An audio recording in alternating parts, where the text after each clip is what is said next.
پیدا کر لیے، اور یہ بھی نہیں جانتی تھی کہ نام مردوں کے ہے یا عورتوں کے۔ چیٹنگ کے تھرو جو بھی مجھ سے بات کرتا میں اسے اسی وقت گفتگو کرنا شروع کر دیا کرتی تھی، حالانکہ میں جانتی بھی تھی کہ یہ بات کرنے والا مرد ہے۔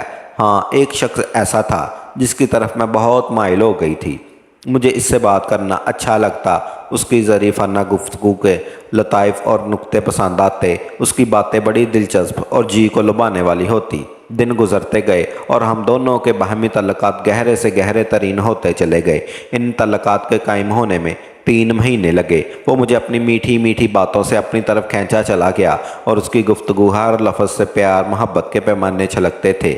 اسے شوق دیدار اور آتشہ ہوتا گیا۔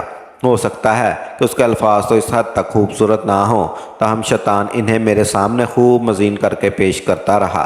آج تک ہماری ساری کی ساری گفتگو چیٹنگ کے ذریعے صرف تحریر تھی۔ ایک دن اس نے میری آواز سننے کا مطالبہ کیا، جسے میں نے رد کر دیا۔ اس نے بڑی ہی اصرار کیا، حتیٰ کہ پھر اس نے دھمکی دینا شروع کی، اگر میں نے آواز نہ سنائی وہ تحریری گفتگو بھی بند کر دے گا، نہ چیٹ اور نہ ہی میل کرے گا۔ میں نے اس کے اس مطالبے کو ٹالنے اور اپنی رائے پر ڈٹے رہنے کی بہت کوشش کی، مگر اس پر قائم نہ رہ سکی۔ پتہ نہیں کیوں، یہاں تک کہ میں نے حامی بھر لی اور ہم اس پر متفق ہو گئے کہ صرف ایک ہی مرتبہ آواز سے گفتگو ہوگی۔ اب کہ ہم نے آواز والی گفتگو کا ذریعہ اختیار کر لیا، اگرچہ مطلوبہ سسٹم اتنا معیاری نہیں تھا، ہم اس کی آواز بہت ہی پیاری اور اس کی گفتگو انتہائی شیریں اور دل کو موہ لینے والی تھی۔ اس نے بتایا، تمہاری آواز صاف نہیں آ رہی، لہذا تم اپنا موبائل نمبر دو۔ میں نے اسے انکار کر دیا۔ مجھے تعجب اس کی جرت پر ہوا، جبکہ میں دیر تک اس سے گفتگو کرنے کی ہمت بھی نہ پا سکی۔ اللہ کی قسم، میں جانتی تھی کہ شیطان مردود میرے سر پر سوار تھا۔ وہ مجھے اس کی آواز سنوا کر میرے دین اخلاق اور غفت اسما کو بکھیرنا چاہتا تھا، انہیں بھی چھپانا چاہتا تھا۔ یہاں تک کہ وہ دن آ گیا، میں نے اس سے بات فون پر کی۔ اس دن میری زندگی میں انحراف اور روح شروع ہو گئی۔ میں آہستہ آہستہ اس راستے پر بہت آگے نکل گئی۔ میں اس سلسلے میں بات کو طول نہیں دیتی۔ جو شخص میرا یہ قصہ پڑھے گا وہ یہی سمجھے گا میرا شوہر میرے بارے میں لاپرواہ تھا، وہ گھر سے باکثرت غائب رہا کرتا تھا، بلکہ اصل حقیقت اس کے برعکس ہے۔ جب وہ اپنے کام سے کام رکھتا تھا اور وہاں سے سیدھا گھر آ جاتا تھا، وہ میری خاطر اور میرے بچوں کی خاطر اپنے دوستوں کے پاس بھی کم جایا کرتا تھا، اور میں دن رات انٹرنیٹ میں مہارت حاصل کرتی گئی، اور اس سے میرا شفقت بڑھتا گیا، حتیٰ کہ میں روزانہ 8 گھنٹے تک انٹرنیٹ پر رہتی۔ اب مجھے اپنے شوہر کا زیادہ گھر میں رہنا بھی برا لگتا تھا، بلکہ میں اس پر کئی دفعہ الٹی سیدھی بھی سنا چکی تھی۔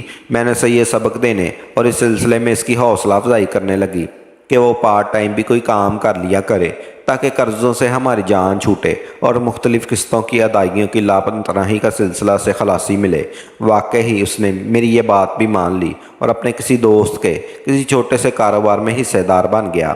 اس کے بعد تو میں اپنا زیادہ سے زیادہ وقت انٹرنیٹ پر ہی گزارا کرتی تھی۔ کبھی کبھی وہ ٹیلی فون اور نیٹ کے کنیکشن کے بلوں پر سپاٹے جاتے تھے، جو بعض دفعہ ہزاروں ریال تک آ جاتے تھے، لیکن وہ مجھے اس سے روکنے میں کامیاب نہ ہو سکے۔ اس آشنا کے ساتھ میرا تعلق روز بروز گہرے ہوتے گئے۔ جب کئی مرتبہ اس نے میری آواز سن لی، بلکہ خوب دل بھر کر سن لی، تو اس نے اصرار اور مطالبہ کرنا شروع کر دیا کہ وہ مجھے دیکھنا چاہتا ہے۔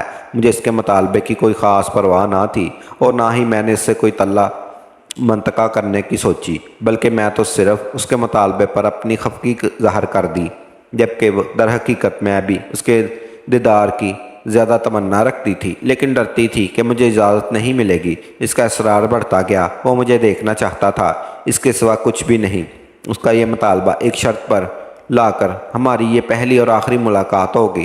ہم نے باہم یہ عہد و پیمان کر لیا اور پھر ایک مارکیٹ میں ملاقات کی۔ ہم دونوں کے مابین تیسرا شیطان العین بھی تھا۔ حقیقی بات تو یہ ہے کہ مجھے پہلی نظر میں بھا گیا، بلکہ شیطان نے اسے میری نگاہوں میں خوب مزے کر دیا۔ میرا شوہر بدصورت تو نہیں تھا، لیکن شیطان حرام کو بنا کر سنوار کر پیش کرتا ہے۔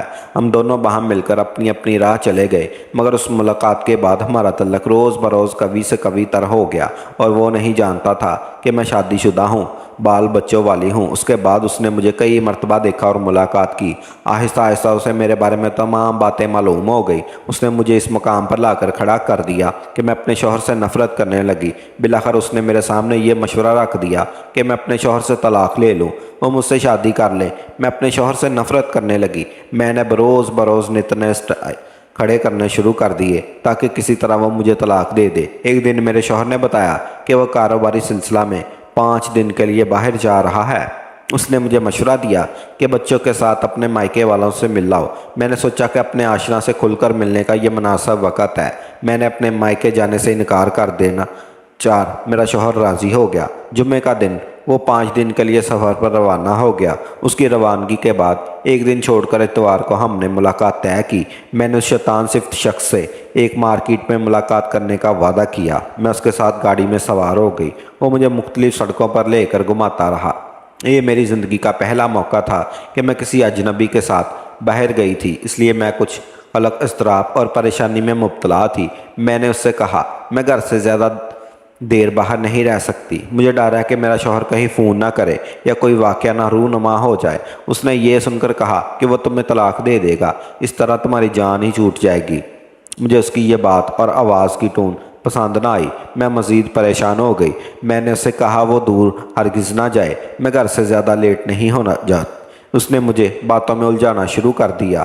میں ایسی جگہ پر تھی جیسے میں جانتی نہیں تھی۔ وہ جگہ اندھیری تھی، کوئی باغیچہ یا فارم ہاؤس لگتا تھا۔ یہ کون سی جگہ ہے؟ تم مجھے یہاں پر کیوں لے جا رہے ہو؟ میں نے اسے پوچھا۔ چند ہی لمحات گزرے تھے کہ گاڑی کھڑی ہو گئی اور کوئی دوسرا ہی شخص اس سائڈ کا دروازہ کھول کر مجھے زبردستی گاڑی سے باہر کھینچ رہا تھا۔ تیسرا شخص بھی فارم کے اندر تھا۔ میں نے ایک چوتھے آدمی کو بھی بیٹھے دیکھا۔ اس جگہ عجیب قسم کی بوئیں اٹھ رہی تھی، ہر چیز مجھ پر بجلی بن کر گر رہی تھی۔ میں چلائی روتی منتیں سماجھتے کر کے اس سے رحم کرنے کو ترس کھانے کی اپیل کی۔ میں نے اپنا منہ پر دناٹے دار محسوس کیا اور کوئی آواز مجھ پر چلا رہی تھی۔ اس آواز اور تماچے نے نہ صرف مجھے ہلا کر رکھ دیا بلکہ میں خوف اور آس کہ اس نتیجے میں اپنے ہوش کھو بیٹھی تھی۔ اب میرے ساتھ جو ہوا سو ہوا۔ کچھ دیر بعد جب مجھے ہوش آیا تو میں سخت مرعوب تھی۔ میرے سارے جسم پر ریشہ تاری تھا۔ میں لمحہ بھر کے لیے رونے سے نہیں رک رہی تھی۔ انہوں نے میری آنکھوں پر پٹی باندھی اور گاڑی میں ڈالا اور میرے گھر کے قریب ایک جگہ میں مجھے پھینک گئے۔ میں بھاگم بھاگ کر گھر میں داخل ہو گئی۔ اب میرا ایک کام تھا، رونا، بس روتے ہی رہنا، حتیٰ کہ میری آنکھوں سے آنسو خشک ہو گئے۔ میں ہر وقت اپنے کمرے میں ہی پڑی رہتی۔ مجھے اپنے آپ سے نفرت ہو گئی تھی۔ میں نے خودکشی کی کوشش کی، گھر میں ہوتے ہوئے بھی اپنے بچوں کے بارے میں کچھ نہیں جانتی تھی اور نہ ہی میں ان کی موجودگی کا احساس ہوا تھا۔ میرا شوہر سفر سے واپس لوٹ آیا۔ میری حالت اتنی بری ہو چکی تھی کہ وہ مجھے زبردستی ہسپتال لے گیا۔ ڈاکٹروں نے مجھے آرام اور سکون بخش دعائیں دی۔ میں نے شوہر سے التجا کی وہ مجھے جلد میرے مائکے لے جائے۔ میں بہت روتی تھی اور میرے گھر والے کچھ نہیں کر سکتے تھے۔ ان کا خیال تھا کہ میرے شوہر سے کسی وجہ سے میری ناچاکی ہو گئی ہے۔ میرے والد نے میرے شوہر سے افہام تفہیم کی کوشش کی لیکن وہ کسی نتیجے پر نہ پہنچے، کیونکہ میرے شوہر کو دراصل کسی بات کا علم نہیں تھا اور نہ ہی کسی دوسرے کو مجھ پر بیتنے والے سانے کی خبر تھی۔ ان گھٹیا لوگوں نے مجھے کس بڑی ذلت میں مبتلا کر دیا تھا۔ اب میں یہ کلمات انتہائی نفقاہت کے عالم میں فرش مرض پر پڑھی لکھ رہی ہوں، جو ہو سکتا ہے میرے لیے بستر مرگ بن جائے۔